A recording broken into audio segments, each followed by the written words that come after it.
বহুত দিনৰ পৰা অপেক্ষা কৰা যুঁজখন হয়তো নিশ্চয় দেখা পাম। এয়া ভজৰীয়া মৰি পাছে দিয়া হক মদালি মৰি মুছলমান গাঁও মানুহ দূৰত যাওক, মানুহ দূৰত থাকক, ওচৰত নাথাকিব, মানুহ দূৰত থাকক। আৰু যুঁজি থকা সময়ত মই আজি বেছি ভুল নকৰে যাতে ভাল লাই পেলাই কাজিয়া নকৰিব তাৰ অনুৰোধ জনাইছো।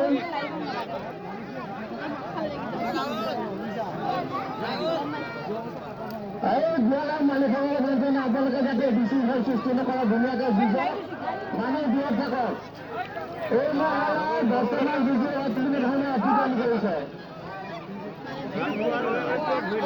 ধুনীয়া যুঁজ দেখাবলৈ খালি আপোনালোকে অলপ দূৰত থাকক।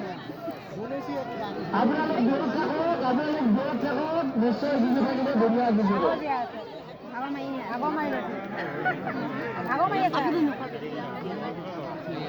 আৰু ধুনীয়া যুঁজ হ'ব, মানুহে কিয় যুঁজি কৰিছে।